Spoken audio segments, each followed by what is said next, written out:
জীবনে কখনো কি কোনো মৃত মানুষকে গোসল করিয়েছেন? সুযোগ পেলে মৃতদের গোসল করাবেন। খুব কাছ থেকে দেখবেন মৃত মানুষের দেহটা কত অসহায় হয়। মৃত্যুর পরে মানুষের মৃতদেহ কতটা ভয়ের কারণ হয়ে দাঁড়ায়। সুযোগ পেলে রাতে লাশ পাহারা দিবেন, তখন বুঝতে পারবেন মৃত্যুর পরের প্রিয় মানুষটার লাশ রাতের বেলা আপনার কাছে কত অদ্ভুত লাগে, কত ভয়ের কারণ হয়ে ওঠে, কত আতঙ্কের কারণ হয়ে যায়।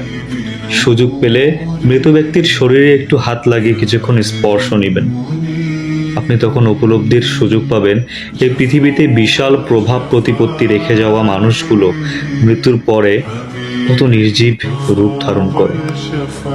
সুযোগ পেলে আপনজনদের লাশ কবরে নামাবেন খুব আগ্রহ নিয়ে। শেষবারের মতো মৃতদেহের মুখটি দেখার চেষ্টা করবেন এবং বরাবর উপলব্ধির চেষ্টা করবেন এই মৃতদেহের সাথে অনন্তকালের যাত্রার পথে এটাই আপনার জীবনের শেষ দেখা।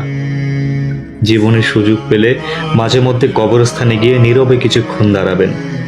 এরপর মনে মনে চিন্তা করবেন জীবনের লাভ ক্ষতির হিসাবে এই মৃত মানুষগুলো এই পৃথিবীতে কি করে গেছেন, কাদের রেখে গেছেন।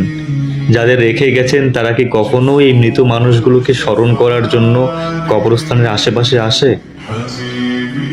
আমাদের সবার শরীরেই কম বেশি রক্তকণা আছে। এ কথা চিরোত্তর সত্য যে আমাদের শরীরের প্রতিটি রক্তকণা শরীরে খুবই গুরুত্বপূর্ণ বহন করে। অথচ আমাদের শরীর থেকে কোনো রক্তকণা যদি বেরিয়ে যায়, সেটির যেমন কোনো গুরুত্ব থাকে না, তদ্রূপ আমাদের দেহ থেকে প্রাণটা বেরিয়ে গেলে আমাদের শরীরে অন্যের কাছে কোনো মূল্য থাকে না। আমাদের জীবনটা বড় বৈচিত্র্যময়। বেঁচে থাকতে আমরা এর জন্য ওর জন্য কত মায়া দেখাই, কত ভালোবাসা দেখাই। এ আমার ছেলে তো সে আমার মেয়ে, এ আমার ভাই তো সে আমার বোন। অথচ মরে গেলে এই মানুষগুলোই সবার আগে তোড়জোড় শুরু করবে কিভাবে মৃতকে দাফন করানো হয় বা কিভাবে মৃতকে দাফন করা যায়, কত দ্রুত মৃতকে কবরস্থ করা যায় সেই চিন্তায় সবাই তটস্থ থাকে। আমাদের জীবনটা আসলেই সাময়িক। এই সাময়িক জীবনটা মাত্র 40, 50, 60 অথবা বড় জোর 70 বছরের সমষ্টি। অথচ এই জীবনে আমরা কখনো মৃত্যুর কথা না ভেবে কিভাবে অঢেল সম্পদ অর্জন করা যায় সেই চিন্তায় সর্বদা বিভোর থাকি।